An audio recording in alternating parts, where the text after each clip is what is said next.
Hello दोस्तों। तो आज हम जो पढ़ेंगे, देखिए सबसे पहले मैं आपको ये दिखा दूँ यहाँ पे हिंदी और इंग्लिश मीडियम में क्या डिफरेंस आ रहा है। ठीक है, ये हिंदी का, ये इंग्लिश का है। तो यहाँ पे देखिए हिंदी में इंग्लिश में देखिए पहले 8 जून का आया हुआ है। ठीक है, उससे पहले देखिए यहाँ पे अगर आप देखेंगे नीचे तो 6 जून का भी आया हुआ है। ये 7 जून का है, इससे नीचे अगर आप देखेंगे तो 6 जून का। ठीक है, उसके अलावा देखिए इनके एडिटोरियल भी आते रहते हैं इनसाइट पे ही। यहाँ पे आप देखेंगे तो इनसाइट के जो डेली एडिटोरियल होते हैं ना द हिंदू में, और उसमें जो अच्छे एडिटोरियल होते हैं उनका यहाँ पे कन्वर्सेशन आता है। ठीक है, और यहाँ पे अगर आप वहीं पे आप अगर हिंदी में देखेंगे तो हिंदी में देखिए सीधा 4 जून का, उसके बाद ये मंथली मई का कंपाइलेशन आया था, उसके बाद सीधा 7 जून का। ना तो 6 जून का, ना कोई एडिटोरियल आ रहा है। ठीक है, तो अब से हम क्या करेंगे, जो ये एडिटोरियल आते हैं ना, इनका एक गूगल ट्रांसलेटर करके हिंदी में कल से शाम में इनको भी डिस्कस किया करेंगे।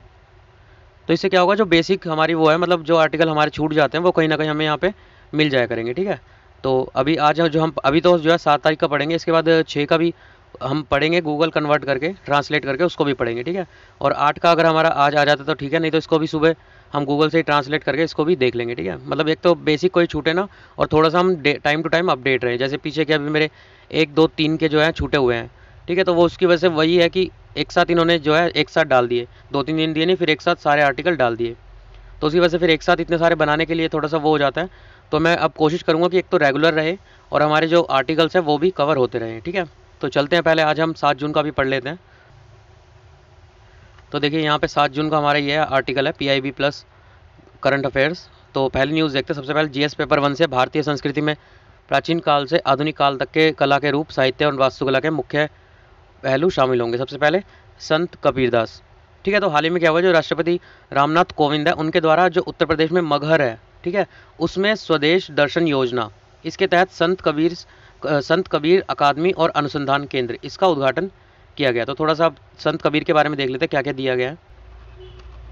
तो जो कबीर थे वो क्या थे, 15वीं शताब्दी के दौरान भारत के एक महान प्रसिद्ध संत, कवि, समाज सुधारक ये थे। और उनकी उस उत्कृष्ट जो उन्होंने रचनाएं की या फिर उनकी जो कविताएं थी वो क्या थी, परमात्मा की महानता और एकात्मकता का वर्णन करती थी उस समय पे। ठीक है, वह भक्ति आंदोलन के अग्रणी संत कवि थे। ठीक है, सबसे अग्रणी मतलब जो है संत कवि वो भक्ति आंदोलन के थे। कबीर किसी भी प्रकार के धार्मिक भेदभाव में विश्वास नहीं करते थे, धार्मिक मतलब सही शून्य थे, और सभी धर्मों को सहजता से स्वीकार करते थे। उन्होंने कबीर पंथ के नाम से एक धार्मिक समुदाय की स्थापना की थी, कबीर पंथ की स्थापना की, और उनके जो अनुयायी थे उनको क्या कहते थे, कबीर पंथी कहा जाता था उन्हें। उसके अलावा स्वामी रामानंद का प्रभाव, तो वैष्णव संत स्वामी जो रामानंद थे उन्होंने जो है कबीर को अपने शिष्य के रूप में स्वीकार किया था, और कबीरदास की विचारधारा उन्हें काफ़ी प्रभावित करती थी। ठीक है, उसके बाद देखिए उसके अलावा जो है उनके वहाँ पे निर्गुण परंपरा थी। ठीक है, इस परंपरा का मतलब क्या है, भक्ति आंदोलन के भीतर एक पंथ को ये निर्देशित करता था। ठीक है, जिस पंथ को जो है जो संत कबीर थे उनके प्रमुख सदस्य थे, मतलब इस पंथ के प्रमुख सदस्य कौन थे, कबीर थे। इस परंपरा में भगवान को एक सार्वभौमिक और निराकार जीव के रूप में माना। उनकी अगर कृतियों की बात करें, प्रसिद्ध साहित्यिक कृतियाँ जो थी, बीजक, साखी ग्रंथ, कबीर ग्रंथवाली और अनुराग सागर। ठीक है, उनके छंद जो थे वो सिख का जो वो है ना गुरु ग्रंथ साहिब, उसमें भी शामिल किए गए थे। उनकी रचनाओं का एक बड़ा हिस्सा जो है सिखों के 5वें गुरु गुरु अर्जुन देव उनके द्वारा संग्रहित किया गया था।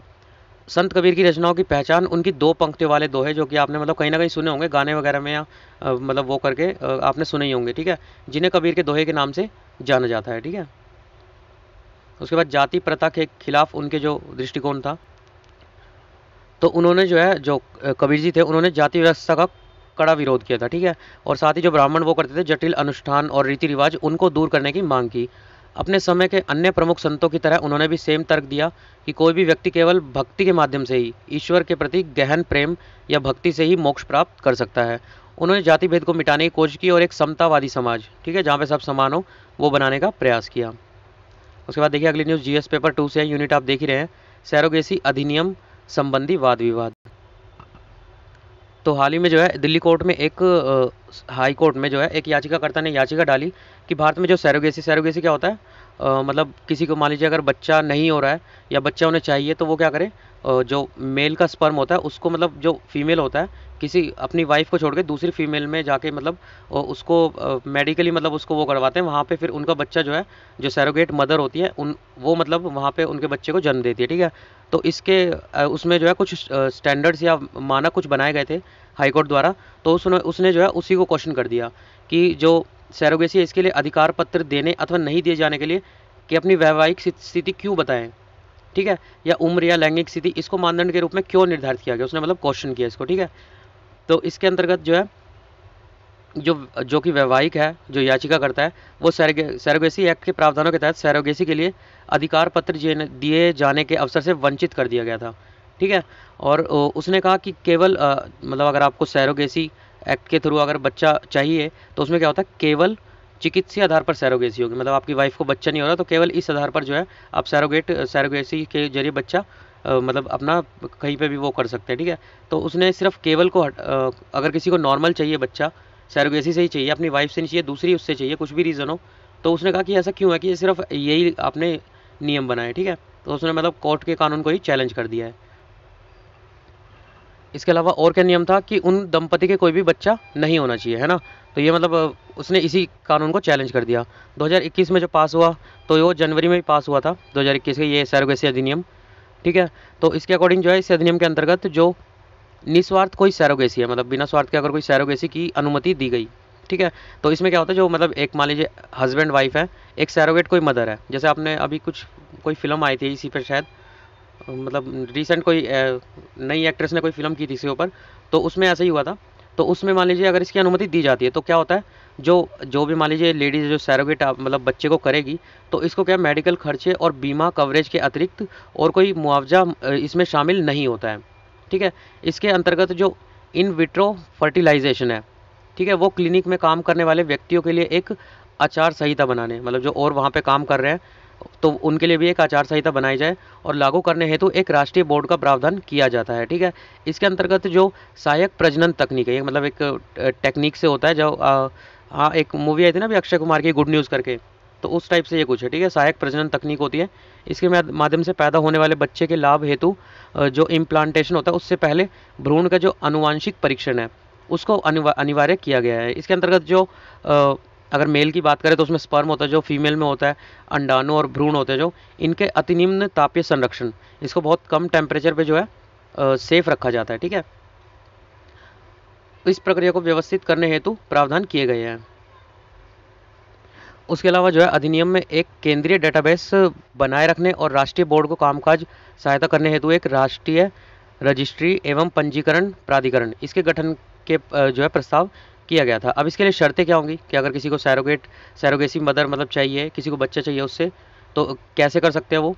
तो इसके अंतर्गत जो इच्छुक दंपति होते हैं, जो हस्बैंड वाइफ होते हैं, उनको एक सर्टिफिकेट देना होता है जिसमें जो है प्रमाणित इनफर्टिलिटी, मतलब एक तरह से बांझपन आप कह सकते हैं, उसका सर्टिफिकेट जिला मेडिकल बोर्ड द्वारा जारी किया जाता है, ठीक है। उनको अपने मतलब डॉक्यूमेंट उसमें देने होंगे, फिर वो जारी किया जाएगा डॉक्यूमेंट ये वाला। दंपति युगल भारतीय नागरिक अगर वे नागरिक हैं तो, और उन्हें विवाह किए हुए कम से कम 5 साल हो गए हो, 5 साल से कोई बच्चा ना हुआ हो।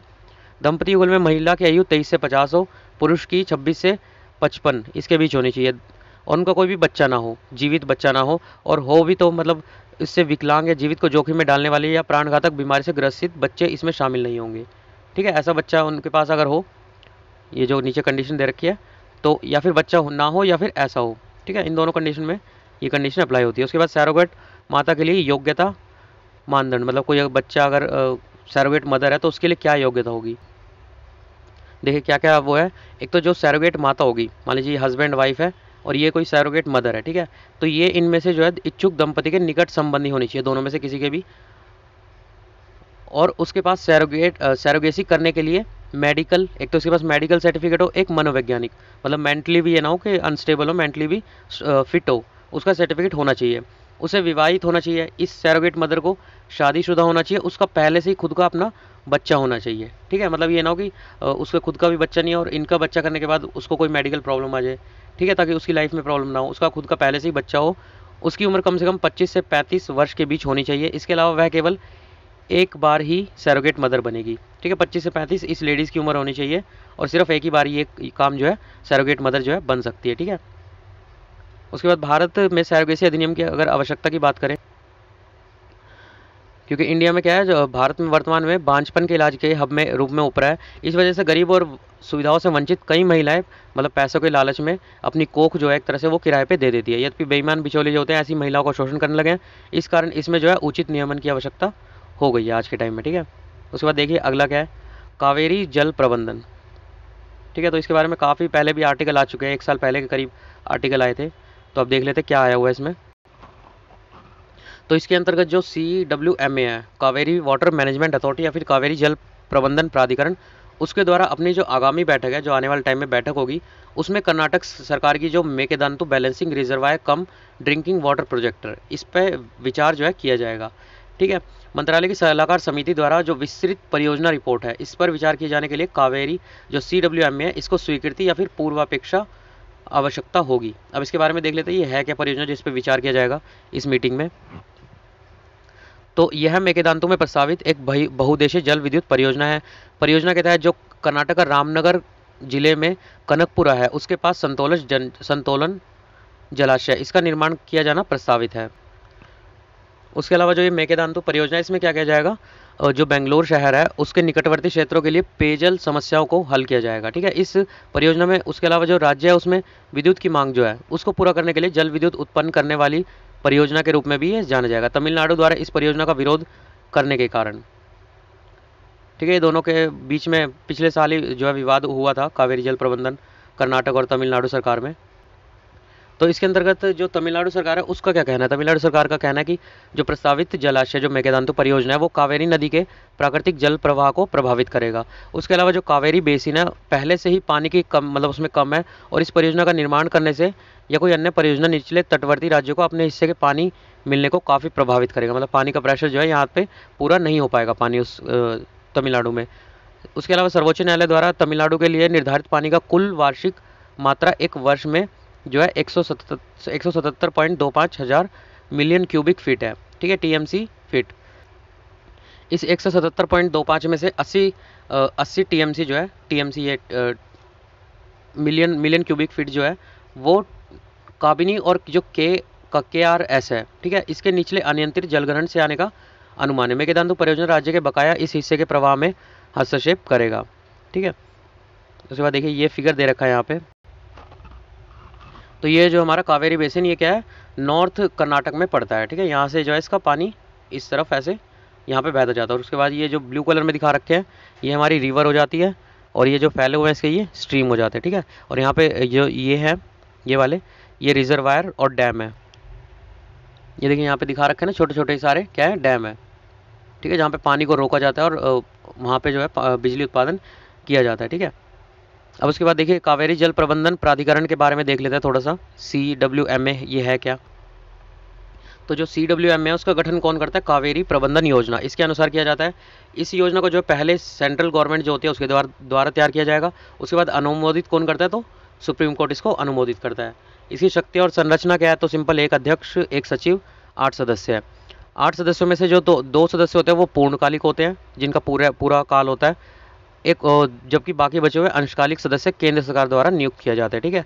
शेष सदस्य सभी संबंधित 4 राज्यों द्वारा प्रत्येक से एक अंशकालिक सदस्य के रूप में नियुक्त किए जाते हैं। ठीक है। इसके कार्य क्या होते हैं, तो अगर मुख्य कार्य की बात करें तो ये क्या करता है, जो कावेरी नदी है उसके जल के भंडारण, उसका बंटवारा, विनियमन मतलब रेगुलेट करना, नियंत्रण करना उस पर, उसके संबंध में जो वो होते हैं ना, जो उसके आदेश होते हैं, जो सुप्रीम कोर्ट के आदेश होते हैं, उसके कार्यान्वयन और अनुपालन उनको सुनिश्चित करता है। उसके अलावा जो प्राधिकरण राज्य को जल उपयोग दक्षता में सुधार करने के लिए उपयुक्त उपाय हेतु परामर्श, जो उसकी राय होती है वो भी देता है। यह राज्य को जो है सूक्ष्म सिंचाई करने के उपयोग को बढ़ावा देने, फसल पैटर्न में बदलाव करने, उन्नत कृषि पद्धतियाँ और कमांड क्षेत्र के विकास करने हेतु परामर्श देता है। ठीक है, CWMA की बात हो रही है। तो इसके द्वारा जो है पिछले वर्ष के दौरान अपनी गतिविधियों का विवरण देते हुए एक वार्षिक रिपोर्ट भी तैयार की जाती है। ठीक है, साल में मतलब एक रिपोर्ट भी ये तैयार करके देता है। इसमें सेंट्रल गवर्नमेंट की क्या भूमिका है, तो इसके अंतर्गत जो हमारी सेंट्रल गवर्नमेंट है वो क्या करती है, जब कोई भी राज्य या केंद्र शासित प्रदेश है उसके द्वारा जो ट्रिब्यूनल है उसके निर्णय या निर्देश को लागू करने में सहयोग नहीं करने की स्थिति में जो सेंट्रल गवर्नमेंट है वो क्या करती है, संशोधित निर्णय के कार्यान्वयन में सहायता प्रदान करेगी, और शुरू में जो है ये उससे 2 करोड़ रुपए देती है हेल्प के लिए। ठीक है। उसके बाद देखिए अगला क्या है, राष्ट्रीय अस्थि पुनर्संरचना कंपनी लिमिटेड। ठीक है, तो ये हमारा इकोनॉमी से आया हुआ है, इसको भी देख लेते हैं। तो इसके अंतर्गत जो NARCL है, नेशनल एसेट रिकंस्ट्रक्शन कंपनी है, ये 21 से 22 के बजट में प्रस्तुत की गई थी। ठीक है, ये क्या करेगी, जो भी हमारे 500 करोड़ से अधिक के जो वो होते हैं ना, बैड लोन्स होते हैं, बैड लोन्स जैसे कि आपने मान लीजिए कार ले ली, ठीक है, और आप उसकी ईएमआई दे रहे हैं, पर कुछ टाइम बाद आप उसकी ईएमआई दे नहीं पाए, कोरोना आ गया था जैसे बीच में, तो बैड लोन्स के अमाउंट में क्या हो गया था, बहुत इंक्रीज़ आ गया था, ठीक है, बढ़ गए थे बहुत ज़्यादा। तो उसकी वजह से इस टाइप की जो कंपनियाँ थी उनकी स्थापना की गई, एनपीए जो नॉन परफॉर्मिंग एसेट्स होते हैं वो वसूल करने के लिए, ठीक है। ये मैंने पहले ही बताया था, जैसे कि मान लीजिए आपकी जो ईएमआई है आप 100 रुपये की देते हैं हर महीने, ठीक है, आपकी अभी 9 महीने की ईएमआई रहेगी, ठीक है, मतलब 900 रुपये। तो ये क्या होता है, बीच में इनको बना दिया जाता है, जो एनपीओ को वसूल करते हैं, ये 900 की बजाय आपसे क्या करेंगे, आपसे जो है 700 या 800 में डील कर लेंगे, ठीक है। और उधर से बैंक को जो है उसमें से कुछ निश्चित अमाउंट, मान लीजिए 500 रुपये भी इन्होंने फिक्स कर लिया था, ठीक है, तो इनमें से कि हम आपको मान लीजिए 10,000 करोड़ का लोन बैंक के ऊपर है, ठीक है, तो ये कहेंगे हम आपको 9,000 करोड़ रुपए दे देंगे और आपके जो पैसे वो वसूल कर देंगे, ठीक है। इससे क्या होता है, जो बीच में जो भी ये एक्स्ट्रा जो ले लेते हैं पैसा, वो इनका हो जाता है और बैंक को भी जो 9,000 करोड़ रुपये देने हैं वो दे देते हैं, ठीक है। तो उसके अलावा देखिए घोषणा के अनुसार जो है जो NARCL है, ये 500 करोड़ से अधिक के जो बुरे ऋण होंगे उनको बैड बैंक की स्थापना, मतलब उनको संभालने के लिए एक बैड बैंक बनाएंगे, और जो कि इसमें से एक जो ARC और AMC एसेट मैनेजमेंट कंपनी होती है और एसेट रिकंस्ट्रक्शन कंपनी होती है, इनको भी शामिल, जो पहले ही बने हुए हैं इनको शामिल किया जाएगा, जो बेकार संपत्तियों का प्रबंधन और उनकी वसूली की जाएगी इसके द्वारा। ये जो कंपनी है ये क्या होगी, जो सार्वजनिक और निजी क्षेत्र के बैंक है वो दोनों के लिए इसको स्थापित किया जा रहा है, ठीक है, मतलब एक तरह से ये नई इकाई है। अभी ये सब पहले से थे, AMC ARC ये पहले से ही थे। उसके अलावा जो राज्य के अधीन बैंक है उनके अधिकांश शेयर रखने वाले जो NARCL है, इसको जो है IDRCL जो इंडिया डेब्ट रेजोल्यूशन कंपनी है उसके द्वारा सहायता प्रदान की जाएगी, जो कि निजी बैंकों के अधिकांश शेयर वाली एक प्रिंसिपल एजेंट के रूप में इसमें समाधान प्रक्रिया का एक भाग लेगी, ठीक है, मतलब एक तरह से नई जो यूनिट है इसको उन सब के साथ जो पहले से ARC AMC इनके साथ जोड़ दिया गया है, ठीक है।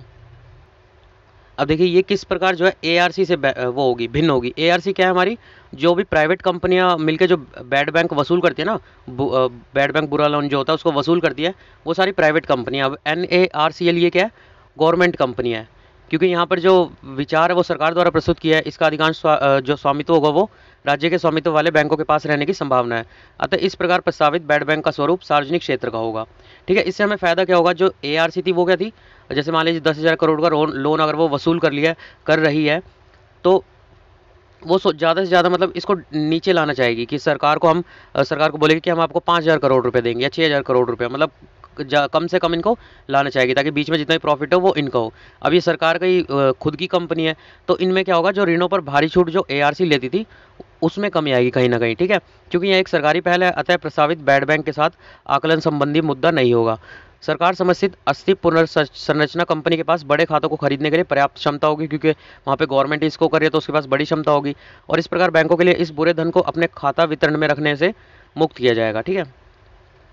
ARC क्या है, तो ARC ऐसे वित्तीय संस्थान होते हैं जो बैंकों और वित्तीय संस्थानों में जो NPA होता है, नॉन परफॉर्मिंग एसेट होता है, जो मतलब EMI जैसे मैं बताया ना दे नहीं पाते, तो वो सारे, ताकि वे अपनी बैलेंस शीट को साफ कर सके, इन सबको वसूल करते हैं ARC भी, ठीक है।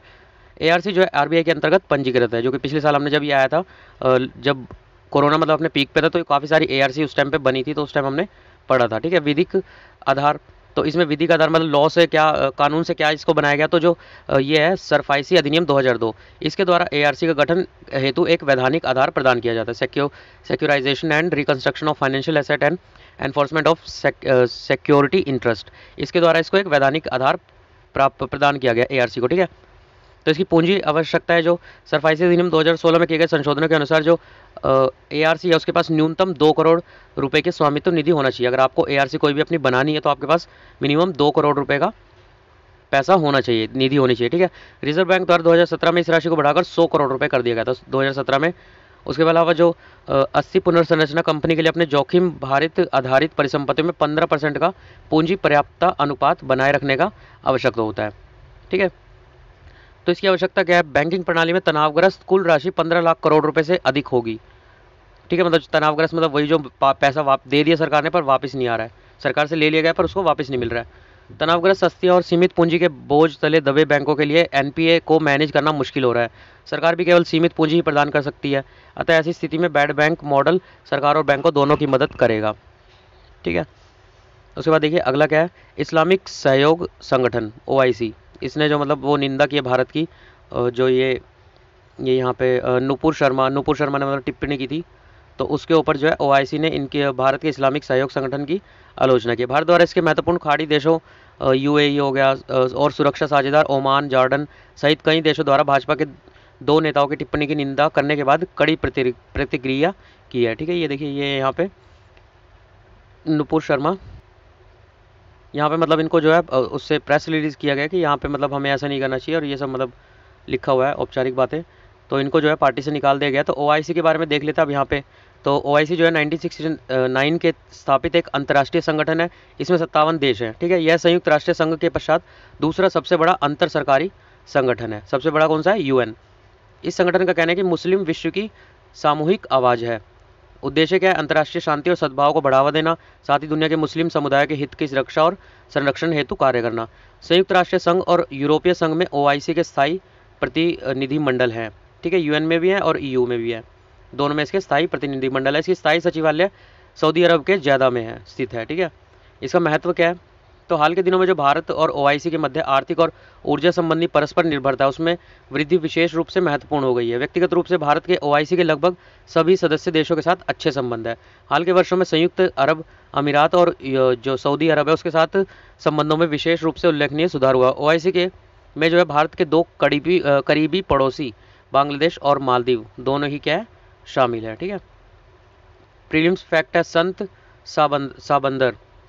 तो ऑस्ट्रेलिया और जो यूएस से है उससे जो है प्राप्त 10 पुरावशेष जो मूर्तियां हैं पिछले सप्ताह दिल्ली में तमिलनाडु सरकार को सौंपे गए। इसमें नृत्य करने वाले संत साबंदर की मूर्ति भी शामिल है।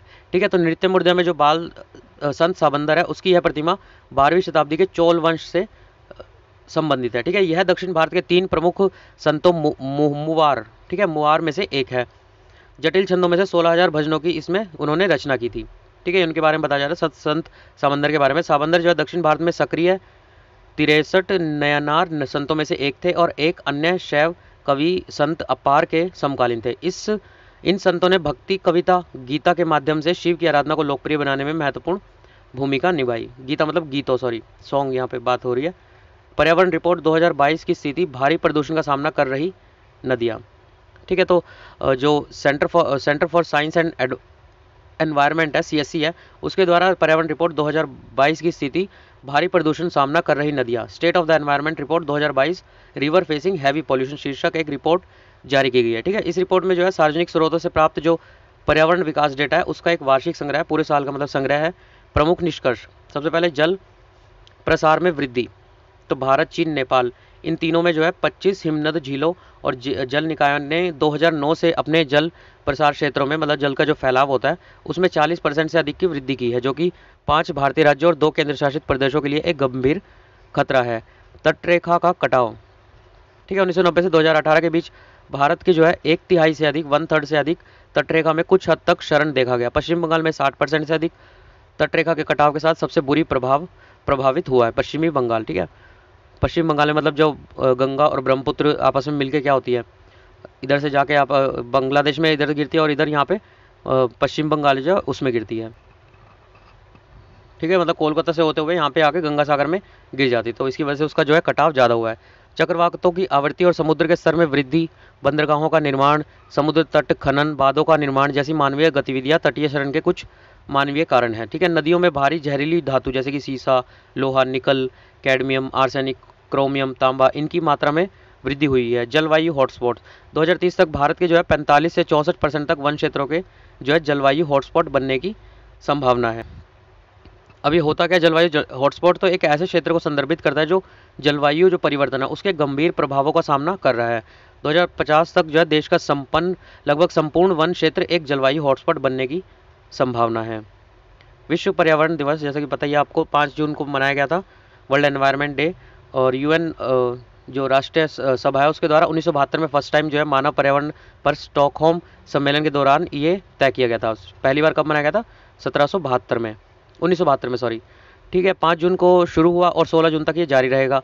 UNEP United Nation Environment Programme के नेतृत्व में वार्षिक कार्यक्रम पहली बार 5 जून 1973 को मनाया गया था। ठीक है, इसको मतलब 1972 में सॉरी ये पास हुआ था, 1973 से फर्स्ट टाइम मनाया गया था। और उसके अलावा इस दिन जो है लोगों तक पहुंचने के लिए एक वैश्विक मंच है जिसमें सालाना 143 से अधिक देश भाग लेते हैं।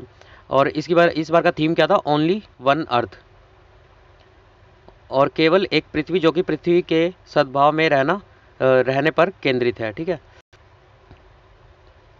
उसके अलावा यहाँ पे और क्या कहा गया, पर्यावरण के लिए जीवन शैली आंदोलन। तो इस अवसर पर जो है भारत द्वारा lifestyle for the environment life movement LIFE ये शुरू किया गया। LIFE की फुल फॉर्म क्या है, लाइफस्टाइल ऑफ द एनवायरनमेंट। इसकी अवधारणा 2021 में ग्लासगो में United nation climate change of the parties COP26 जो था उसके दौरान प्रधानमंत्री मोदी द्वारा इसकी जो है प्रस्तुति की गई थी। यह विचार एक पर्यावरण जागरूकता जीवन शैली को बढ़ावा देता है जो कि नासमझ और विनाशकारी खपत के बदले सचेत और सोच समझकर उपयोग करने पर केंद्रित है। लाइफ आंदोलन का उद्देश्य क्या है, सामूहिक शक्ति का उपयोग करना और पूरी दुनिया में लोगों को अपनी दैनिक जीवन में जलवायु अनुकूल सरल व्यवहार अपनाने के लिए प्रेरित करना। ठीक है, जैसे कि आपको पता ही है कि जो इंडिया है, तो इसके अलावा ये P3 भी पिछले साल ही जो है पास किया गया था। इंडिया ने मतलब अपने जो लक्ष्य थे वो जो पर्यावरण के थे वो जो है यहाँ पे वो मतलब पा लिए एक तरह से। ठीक है, नवंबर में हमें जो है वो कंप्लीट करना था जो पेरिस समझौता था, तो वो भी पर्यावरण के हमने अभी जो है 5 महीने पहले लगभग कंप्लीट कर लिया। यह मिशन लोगों के लिए एक वैश्विक नेटवर्क अर्थात P3 प्रो प्लैनेट पीपल का निर्माण करता है और उसे प्रेषित करने की योजना करता है। P3 के पास पर्यावरण अनुकूल जीवन शैली अपनाने और बढ़ावा देने के लिए एक साझा प्रतिबद्धता होगी। ठीक है, जैसे हमारी थ्रो की वो है, हमारी संस्कृति क्या है, यूज़ एंड थ्रो, तो उसको चेंज करना, कहीं से कहीं रिसाइकल करके यूज़ करना। युद्ध के चर्चित सल सीवियरोडोनेस्क डोनेत्स्क युद्ध के पहले चरण में जो यूक्रेन उसकी राजधानी कीव पर कब्जा करने में विफल रहने के बाद रशिया ने अपना ध्यान जो है सीवियरोडोनेस्क पर स्थानांतरित कर दिया। अब इसके बारे में देख लेते हैं ये है क्या। रूसी सीमा से लगभग 140 किलोमीटर दूर स्थित सीवियरोडोनेस्क डोनबास क्षेत्र इसके सबसे बड़े क्षेत्रों में से एक है। यह जो है सिवियरस्की डोनेट्स नदी के बाएं किनारे के समीप है और इसकी आबादी 1 लाख से अधिक है। प्रशासनिक रूप से जो ये है ये यूक्रेन के लुहांस्क क्षेत्र के अंतर्गत आता है। यह एक बड़ा औद्योगिक केंद्र है जो रासायनिक कार्यों और मशीन निर्माण कार्यों में के लिए जाना जाता है। ठीक है, तो बस फिलहाल इतना ही है यहाँ पे। तो ये देखिए यहाँ पे है ये सीवियरोडोनेस्क। ठीक है, यूक्रेन के ऑलमोस्ट ये ईस्टर्न साइड पे पड़ता है, यहाँ पे इधर रशिया से आते हुए।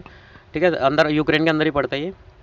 तो ठीक है, तब तक के लिए आप मतलब वीडियो पसंद आता है लाइक सब्सक्राइब कर सकते हैं। उसके अलावा 18 का भी अगर देखते हैं अभी आएगा तो ठीक है, नहीं तो गूगल कन्वर्ट करके ट्रांसलेट करके आज ही उसको भी कंप्लीट कर देंगे। और सॉरी 18 का नहीं 8 का शायद, हाँ 8 का अगर आएगा तो उसको भी आज ही जो है अपलोड कर देंगे। ठीक है, उसके अलावा 6 का भी बचा हुआ है, वो भी अपलोड करना है। 6-8 कोशिश करेंगे कि इसका 1 से कंप्लीट करके हम जितना भी आते जाएगा, बीच में टाइम मिलेगा तो बीच के जो पीछे हुए छूटे 3 हैं उसको भी अपलोड करेंगे। और साथ साथ अब से जो है एडिटोरियल भी साथ साथ करते चला करेंगे, जो इंग्लिश में आता है उनको कन्वर्ट करके। ठीक है, तो तब तक के लिए हैव अ गुड डे।